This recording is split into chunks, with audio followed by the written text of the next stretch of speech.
হাইকোর্টের একটি বেঞ্চ সকালে রায় ঘোষণা করেন। আদালতের ভেতরে ও বারান্দায় ছিল প্রচুর ভিড়। বিচারিক আদালতের চার্জশিটকে অবৈধ বলেন হাইকোর্ট, সেই সাথে বিচারিক আদালতে রায়কে বাতিল করেন। এর ফলে 2004 সালের 21শে আগস্ট গ্রেনেড হামলা মামলা থেকে খালাস পেলেন তারেক জিয়া, বাবর, পিন্টু সহ 48 আসামি। এ রায়ের ফলে তারেক রহমানের মোট 3টি মামলা সাজা থেকে খালাস পেলেন। 10 ট্রাক একটি অস্ত্র মামলা হাইকোর্টে বিচার চলছে, সেটা থেকে খালাস পেলে তারেক রহমান লন্ডন থেকে দেশে ফিরতে পারবেন। জনাব তারেক রহমান সাহেব কোনো অবস্থাতেই এই মামলায় কোনো সময়েই সংশ্লিষ্ট ছিলেন না। আমরা মহান আল্লাহ তাআলার দরবারে শুকরিয়া আদায় করছি, জনাব তারেক রহমান সাহেব আজকের এই রায়ের মাধ্যমে ন্যায় বিচার পেয়েছেন।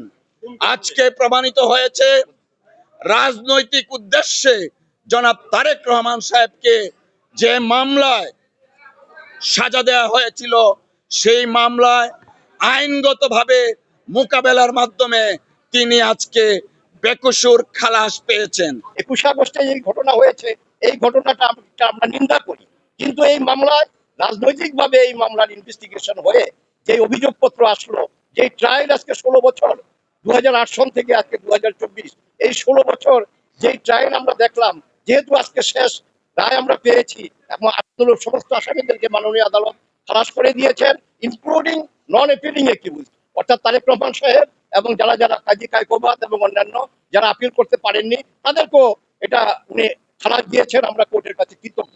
আমাদের আমাদের আমাদের অবসর কোর্টে একটা কথা আছে, নথির শুদ্ধ খালাস। মামলার 19 আসামির মৃত্যুদণ্ড দিয়েছিল আদালত। 19 জনের যাবজ্জীবন হয়েছিল। বাকি সরকারি কর্মকর্তাদের নানা মেয়াদে সাজা হয়। সব সাজা বাতিল হওয়ায় আসামির স্বজনরা খুশি। আল্লাহ আমাদের আল্লাহর দিকে চেয়েছিল বিচারের জন্য, আল্লাহ ন্যায় বিচার করে আমাদের দয়া করেছেন, এটাই আল্লাহর দরবারে শুকরিয়া। পূর্বে যারা ফ্যাসিস্ট সরকার, তারা কোর্টকে নিজেদের স্বার্থে ব্যবহার করে তৎকালীন সময় রায় দিয়েছিল অন্যায়ভাবে। আজকে প্রমাণিত হয়েছে যে আমরা ন্যায় বিচার করেছি। আল্লাহ রাব্বুল আলামিনের কাছে আমরা শুকরিয়া জ্ঞাপন করছি। তারেক রহমানের সাথে 2004 সালের 21শে আগস্ট বঙ্গবন্ধু অ্যাভিনিউয়ে গ্রেনেড হামলার ঘটনা ঘটে। শেখ হাসিনা বেঁচে যান, কিন্তু আইভি রহমান সহ 24 জন মারা যায়। তখন বাদী হয়ে পুলিশ মামলা করে। 21শে আগস্টের মামলা যারা নিহত হয়েছেন, যারা আহত হয়েছেন, ডেফিনেটলি আমরা সকলেই তাদের প্রতি অত্যন্ত সহানুভূতিশীল। এটাই হতে হবে আইনের দৃষ্টিতে। কিন্তু প্রকৃত অপরাধী যদি রাষ্ট্রপক্ষ বের করতে না পারে, তাহলে বিচারটা হবে কার? 100 মানুষও যদি খালাস পেয়ে যায়, নিরপরাধ একজনকেও আমরা সাজা দিতে পারি না। এই আইনের অধীনে যারা নিহত হয়েছেন, যারা পঙ্গু হয়েছেন, যারা জীবন হারিয়েছেন, গুলিবিদ্ধ হয়েছেন, সবার প্রতি we have very close sympathy and empathy to them. কিন্তু এই বলে বাবর সাহেব, এই বলে তারেক রহমান সাহেব, এই বলে মুজাহিদ সাহেব, এই বলে সালাম পিন্টু সাহেব, যাকে ইচ্ছা তাকেই আপনি সাজা দিতে পারবেন না। এটা ক্রিমিনাল জুরিসপ্রুডেন্সের কোনো নিয়মের মধ্যে পড়ে না। এই জন্যই যারা আহত হয়েছেন তাদের জন্য উচিত ছিল সুনির্দিষ্ট আসামি খুঁজে বাইর করা। সুনির্দিষ্ট আসামি না খুঁজে আমরা খুঁজেছি রাজনৈতিক প্রতিপক্ষ।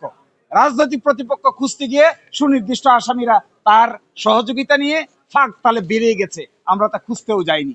এই জন্য এইভাবে টর্চার করে, ক্রিমিনাল জুরিসপ্রুডেন্সকে ব্যবহার করে যাকে ইচ্ছা তাকে সাজা দেওয়ার যে নীতি, এই নীতি কোনো সরকারের আমলে কারো জন্যই প্রযোজ্য হওয়া উচিত নয়।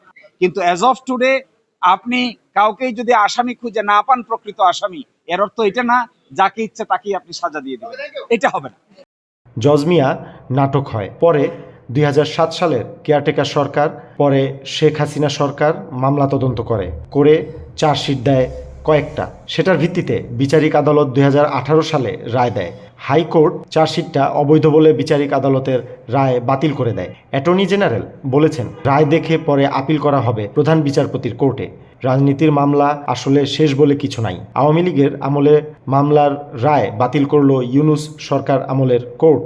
রায় বাতিল নিয়ে আওয়ামী লীগ তাদের ফেসবুক পেজে নিন্দা জানিয়েছে। রায় নিয়ে ভারত, আমেরিকা সহ পরাশক্তিগুলো কোনো মন্তব্য করেনি। 2007 সাল থেকে লন্ডনে অবস্থান করছেন তারেক জিয়া। এখন বাংলাদেশে ফেরার প্রহর গুনছেন তারেক রহমান ও তার দল বিএনপি।